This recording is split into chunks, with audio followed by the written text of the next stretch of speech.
Shalom Bapak Ibu Saudara dan juga jemaat yang dikasihi oleh Tuhan Yesus Kristus. Sebuah sukacita ketika kita boleh ketemu lagi di dalam program Tuhan adalah Gembalaku. Sebuah program yang menyatukan kita untuk sama-sama kita membaca dan merenungkan apa yang menjadi isi hati Tuhan secara khusus melalui kebenaran firman Tuhan yang terambil hari ini dari Filipi pasalnya yang kedua, ayat yang ke-12 sampai ayat yang ke-13. Mari kita sama-sama membaca bagian ini. Hai saudara-saudaraku yang kekasih, kamu senantiasa taat.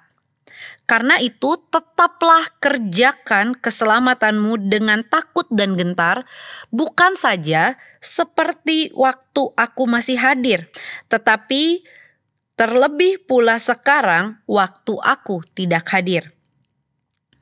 Karena Allah lah yang mengerjakan di dalam kamu baik kemauan maupun pekerjaan menurut kerelaannya.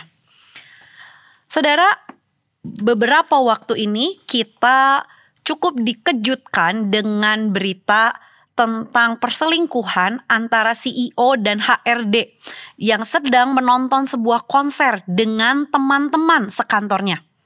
Artinya Bapak Ibu Saudara, teman-teman kantor kedua orang yang berselingkuh ini sama-sama mengetahui bahwa mereka adalah pasangan yang tidak seharusnya.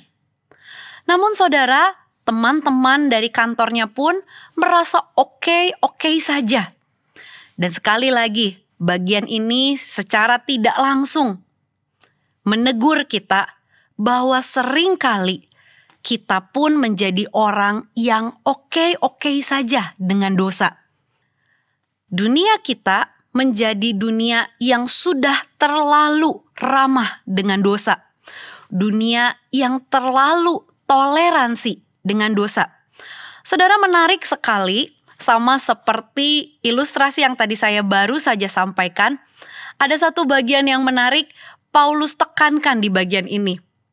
Yang Paulus tekankan adalah mari taat, kerjakan keselamatanmu bukan karena saya hadir, bukan karena hanya takut sama Paulus, tetapi kerjakanlah keselamatanmu dengan takut dan gentar di hadapan Tuhan. Saudara, tentunya ayat 12 dan 13 tidak terpisah dari ayat yang sebelumnya, yaitu pasal 2 ayat 1 sampai 11 yang berbicara tentang kerendahan hati Kristus dan juga diakhiri dengan kedaulatan Kristus, kemenangan Kristus yang luar biasa. Saudara, Paulus mau mengingatkan kepada jemaat di Filipi, jangan ketika aku hadir, kamu taat. Tetapi ketika tidak ada pengawas, maka hidupmu mau-maunya kamu. Saudara, bagian ini juga mengingatkan kita, bukan untuk mengerjakan keselamatan dalam arti memperoleh keselamatan.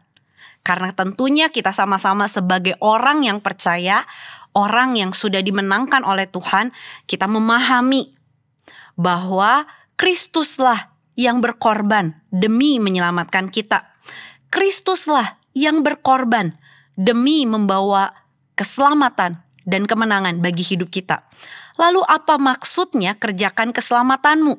Saudara, Paulus mengaitkan ayat 1-11 tentang karya Kristus yang memberi keselamatan itu supaya jemaat di Filipi tidak menikmati keselamatan dengan hidup bermalas-malasan.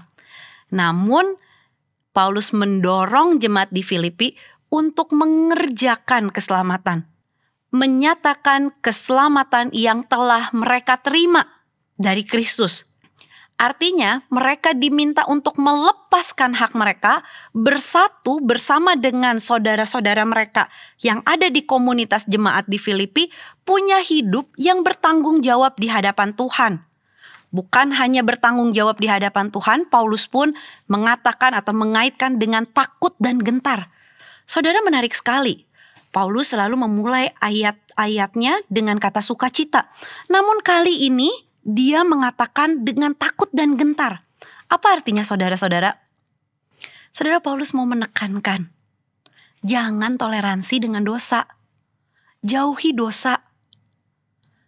Karena orang yang menjauhi dosa dan melakukan kehendak Allah adalah orang yang mengalami sukacita sejati.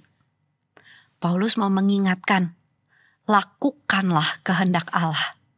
Bukan di hadapan Dia, tapi di hadapan Kristus yang memerintah atas hidup mereka. Jangan karena takut, tapi karena mensyukuri anugerah Tuhan, keselamatan yang telah mereka terima. Saudara, ada sebuah film anak-anak yaitu Lilo and Stitch. Di dalam film ini diucapkan satu kata yang menjadi highlight dari film tersebut. Katanya adalah Ohana, yang berarti family. Saudara, kata ini menjadi highlight karena kata ini menekankan bahwa ketika berbicara family, ketika berbicara keluarga, maka tidak pernah ada satupun yang tertinggal, satupun yang terlupakan. Tapi saudara, kata Ohana ini mengingatkan saya tentang apa yang telah Tuhan Yesus kerjakan di dalam kehidupan jemaat di Filipi dan termasuk kita yang adalah orang-orang percaya. Ketika Tuhan menebus kita dengan darahnya, maka kita menjadi keluarga Allah. Maka saudara, satu hal yang membuat kita bahagia adalah ketika kita menyatakan keselamatan yang sudah kita terima, maka kita tidak melakukannya sendirian. Karena Tuhan yang menebus kita bukanlah Tuhan yang meninggalkan dan membiarkan kita. Sebaliknya, Dia adalah Tuhan yang Immanuel, Tuhan yang menyertai kita, Tuhan yang berjalan bersama dengan kita. Saudara, inilah yang menjadi sukacita dari orang-orang percaya dan juga sukacita yang Paulus harapkan terjadi di dalam kehidupan jemaat di Filipi. Waktu mereka berjalan dan juga kita berjalan hari demi hari, berusaha tidak toleransi terhadap dosa, berusaha berkata tidak terhadap dosa, maka jangan lupa itu semua karena ada Tuhan yang menyatakan dirinya kepada kita, menyatakan kehendaknya kepada kita. Maka jangan dicoba, jangan pura-pura tidak tahu, tapi mari jauhi. Namun ketika kita mungkin teringat dengan satu atau dua nama orang, maka mari saudara, jangan anggap itu juga sebagai sesuatu yang nanti kita bisa tunda. Tapi mari kita melayani dan melakukan kehendak Tuhan dengan cara mungkin bisa berdoa bagi nama tersebut, dengan cara bertanya kabar terhadap nama tersebut, atau kita juga bisa melakukan hal-hal yang lain yang bisa melayani sesama kita. Saudara, segala sesuatu yang terjadi dalam hidup kita, baik kepekaan kita untuk berkata tidak terhadap dosa, maupun keinginan kita untuk melakukan kehendak Allah, semuanya Paulus highlight datangnya dari Tuhan. Semuanya karena ada Tuhan yang menyertai kita. Oleh karena itu, mari kita memulai hari ini dengan sebuah komitmen. Kita mau berkata tidak terhadap dosa dan berkata ya terhadap kehendak Allah. Mohon Tuhan memberikan kepekaan kepada kita untuk menyatakan keselamatan yang sudah kita terima daripadanya. Mari kita berdoa. Bapa di dalam surga, kami bersyukur untuk karya keselamatan yang sudah Engkau nyatakan dalam pengorbanan Kristus di atas kayu salib. Tuhan, tolong kami untuk kami menjadi pribadi yang mengerjakan, menyatakan keselamatan yang sudah Engkau berikan kepada kami. Dengan cara berkata tidak terhadap hal-hal yang tidak seharusnya atau hal-hal berdosa yang biasa dilakukan oleh orang-orang di sekitar kami. Tolong kami memiliki keberanian untuk kami berkata tidak dan tidak ikut-ikutan.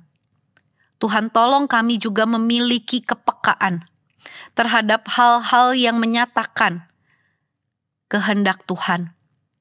Ajarkan kami untuk melakukan kehendak Tuhan tersebut. Bukan hanya untuk kami ketahui, lalu kami lupakan. Namun tolong kami punya keberanian untuk melakukan kehendak Tuhan dalam kehidupan kami. Terima kasih Tuhan, Engkau menyelamatkan kami, dan Engkau terus mendampingi hidup kami, menjalani hari demi hari. Terima kasih, karena kuasa Roh Kudus terus ada di dalam hati kami, yang mengingatkan kami untuk melakukan kebenaran firman Tuhan dalam kehidupan kami. Dalam nama Tuhan Yesus, kami bersyukur dan kami berdoa. Amin.